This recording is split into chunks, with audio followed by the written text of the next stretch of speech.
Well, Victoria has eliminated coronavirus after reaching 28 days of zero cases. It comes as the inquiry into Victoria's failed hotel quarantine program concludes with final evidence being tendered. It's a milestone many believed was unattainable.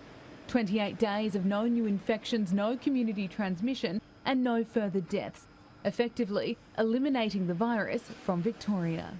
And I say congratulations to Victoria. The state now reaching the threshold to live in a COVID normal environment. It's taken a long time to get here, with Victoria spending 112 days in a harsh lockdown. Although the Andrews government insists they were seeking a suppression strategy, the state is now coronavirus free. My state has been through a hard time, but it's in a good place now. Meanwhile, the hotel quarantine inquiry has held its final sitting, with new evidence being tendered relating to the decision to hire private security, Professor Sutton's knowledge of using security guards, and the role the health department had in the scheme. The new material includes affidavits of the former Secretary of the Premier's Department in Cabinet, Chris Eccles, as well as phone records and text messages. A new statement from Premier Daniel Andrews and text messages between him and his Chief of Staff, Lizzie Ratcliffe, on the 27th of March. New documents from the Chief Health Officer, Professor Brett Sutton, and Secretary of Department of Jobs, Simon Femister. A new affidavit and phone records from former Chief of Police, Graham Ashton, and a new statement from Police Minister, Lisa Neville. Premier Daniel Andrews was grilled over the decision to hire private security at a parliamentary inquiry into the state's response to COVID-19. Which one of you or your 8 were the ones that authorised hotel quarantine that sadly and unfortunately led to the deaths of over 800 people? The Coate inquiry is holding hearings, as I understand it, and it's my intention to await that report. The board of the hotel inquiry has sat for 25 days, has heard from 63 witnesses and received more than 60,000 documents. The final report will be handed down by December 21. Gabriella Power, Sky News, Melbourne. All right, let's bring in our Friday panel. Sky News contributor Campbell Newman in Brisbane and, of course, Gideon Rosner from the Institute of Public Affairs in Melbourne. Gideon, I'll start with you. We're hearing evidence now that Chairman Dan and his text between him and his Chief of Staff will be publicly released as part of the fresh evidence. Are you hopeful that this particular report, which will be handed down before Christmas, will get to the bottom of what happened? Look, I'll say I'm cautiously pessimistically so. I hope that we find out who was responsible for this, and more to the point, why it's been covered up for so long, and why the Andrews government has obfuscated, had its officials and its ministers come before this inquiry and just say, I don't recall. I mean, I don't know what happened with the hotel quarantine fiasco, but it seems to have triggered more memory loss than an Irish Bucks night. It's absolutely unbelievable that so many people would not know how this key decision was made. We may very well find out what went on, but look, if this inquiry doesn't work, then we should just appoint Peter Gleeson to have a fresh one. Campbell, your thoughts?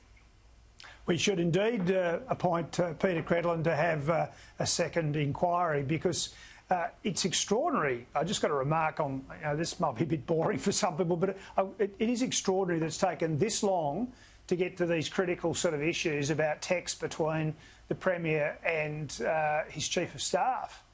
I mean, it seems to me that is something that really should have been delved into a long time ago. I reflect at some stage, some weeks ago, that it was a Friday afternoon and it was sort of like, oh, well, Premier, you must be busy. And the inquiry sort of waved him off and, go and strike a blow for Victoria, Premier. It's been a very strange inquiry indeed. And maybe finally we might see something as to what's happened with this terrible debacle in Victoria. Guys, let's talk coal, and I particularly want to talk about Adani, which reached a massive milestone just 2 days ago. Its output, its production output, is the highest it's ever been. Let's have a listen to the CEO of Adani and what's going on there right now. The team has done an incredible job of moving more than 2.5 million cubic metres of soil that sits on top of the coal seams using excavators. They've dug down more than 12 metres. Now we've reached the rock, and we have begun using controlled blast to break it up so the excavators and trucks can move it. This means coal production is one step closer to being a reality. We have now awarded more than $1.5 billion in contracts, and 90% of those are being delivered by Queensland-based contractors. Now, Campbell, if Bill Shorten had won the last federal election, there would be no Adani.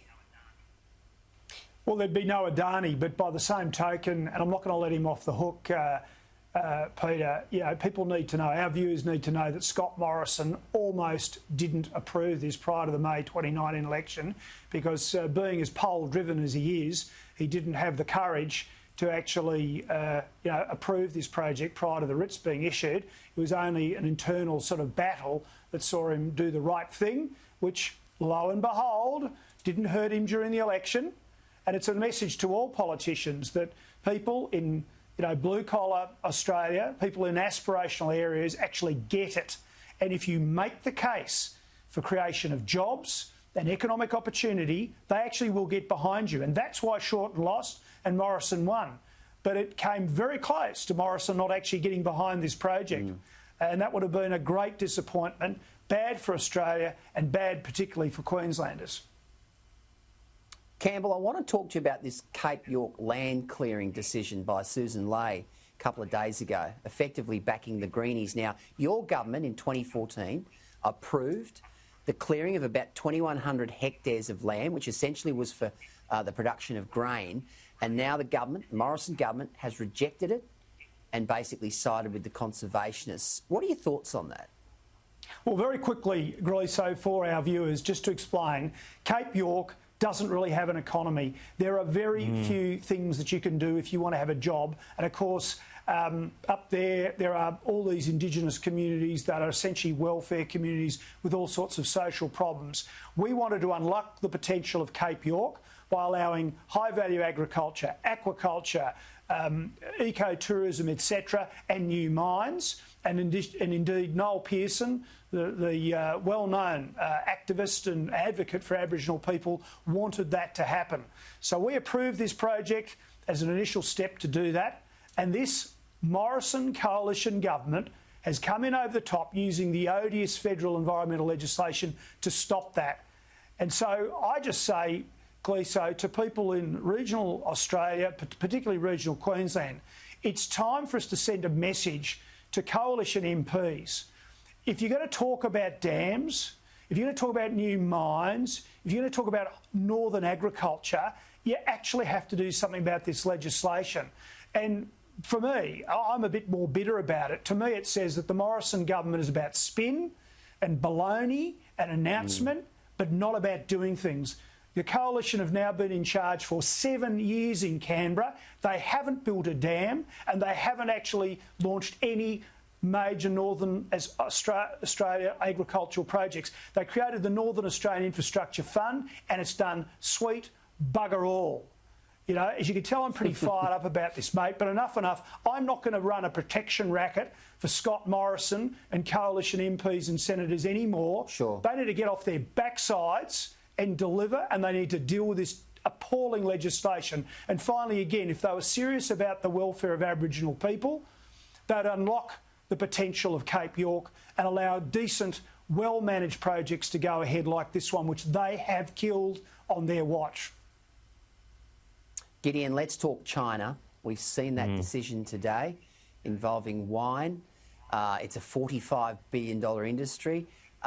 We've had the United States ambassador, the outgoing United States ambassador Culverhouse, have a crack at China. We've had the UK basically accusing China of trying to bully Australia, those 12 demands.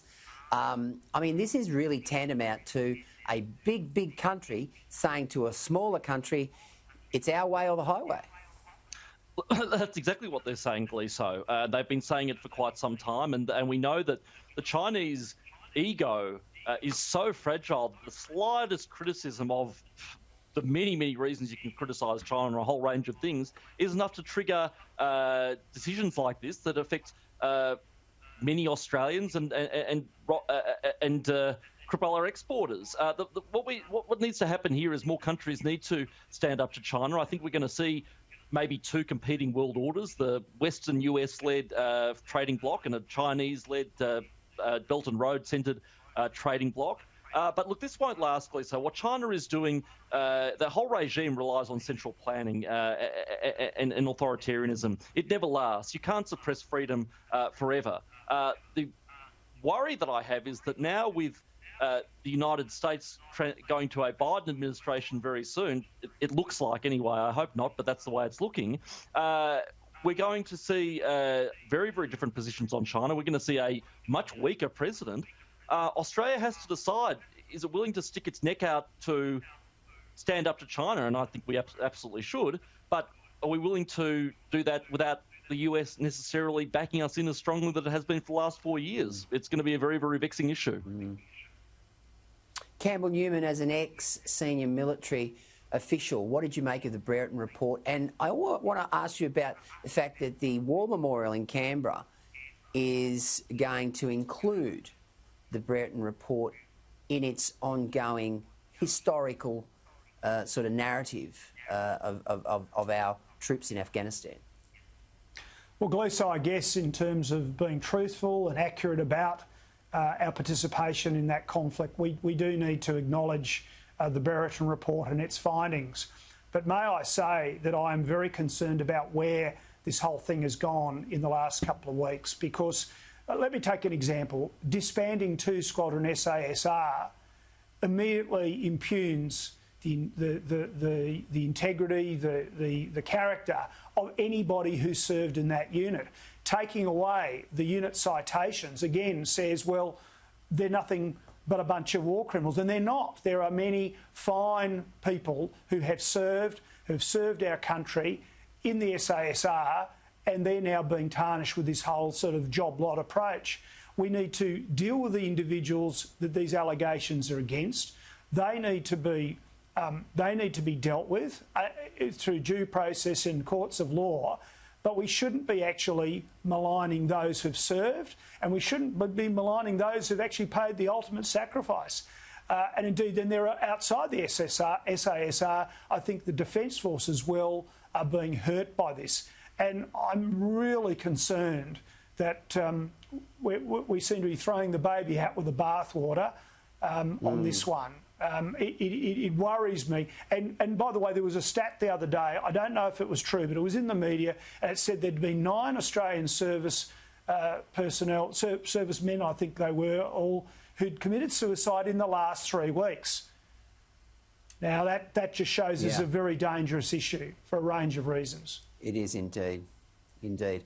And Gideon Rosner, very quickly, you'll be allowed to come into Queensland on Tuesday. You're making an appointment to get up here and come into the studio and say good day?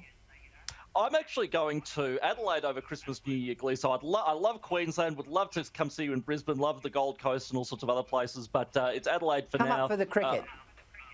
For the cricket, well, I'm not a huge cricket fan, but look, I'll go to South Australia unless Stephen Marshall decides to shut it down if somebody orders a box of fried chicken or something with Corona in it. But can I say actually this is a very, very important point, and I hope I have time. But I've never put on a uniform. I've never served put my life in harm's way to protect the country. A lot of good people have, and one of the things they fought for is that we can live in a country with rights, including the right to innocence before to be assumed to be innocent before being proven guilty. It is the height of travesty that we appear to be using the court of public opinion to determine guilt on shocking allegations before the legal processes have taken their course. Gideon Rosner, great to see you tonight. Campbell Newman, great to see you. Thanks for joining us, guys.